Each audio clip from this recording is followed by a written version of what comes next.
What's up, y'all? Welcome to our first lesson. Today we'll be going over arc length, and I'll be spending some extra time basically on the inverse part because I know that's what's confusing y'all. So I'm Professor Adam G, your top G. That'll be my YouTube handle, at least I think.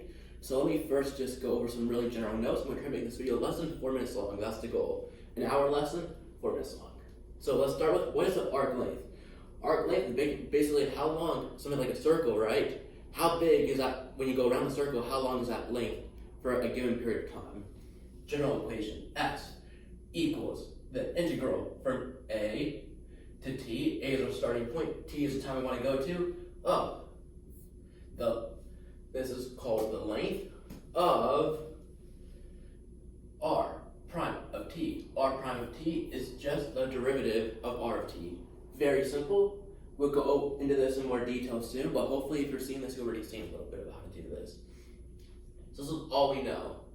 So basically, now we're going to do a problem where we want to parameterize R of T in terms of arc length.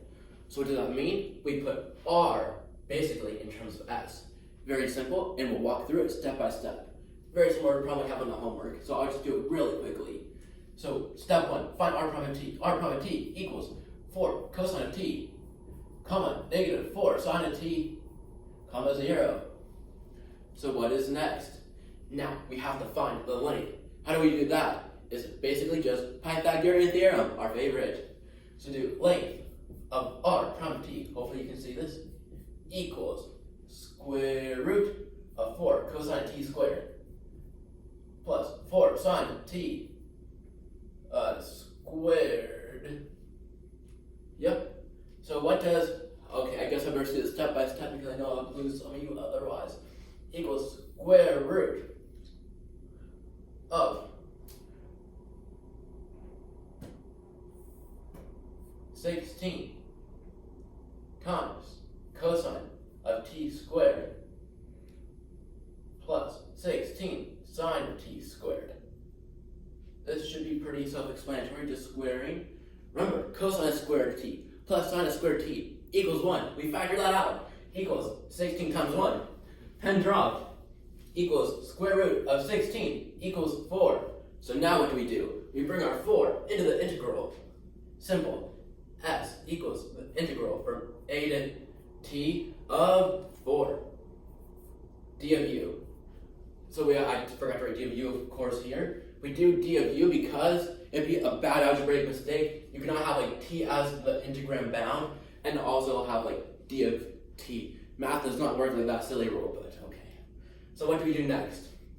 Now we solve our integral. I shouldn't put bounds here, so I will. We'll say A equals 0. 0 is starting point. From the problem, I can't remember what it was. Did that a long time ago. We'll make T equals S completely irrelevant almost for a point of our problem. I'll just leave it as T. So we'll have S equals 4T. Hopefully you know how to do the integral. If you don't, another video of mine will come out soon. So S equals 4T. This is where I want to emphasize where you're all getting confused at. So now, we want to figure out how do we get to plug that T in up here. We have S equals 4T. This is where the inverse portion comes in. So basically, why did Professor write in our lecture R of G inverse of S? And what is that equal to? That's ugly. I won't lie. No lies here. So what does G negative 1 of S mean? G negative 1 of S is just the inverse. And what is that inverse? That inverse is T. And how do we get to that inverse T? T is right up here. So what does that mean? We have S equals 4T. That is our arc length. Very simple.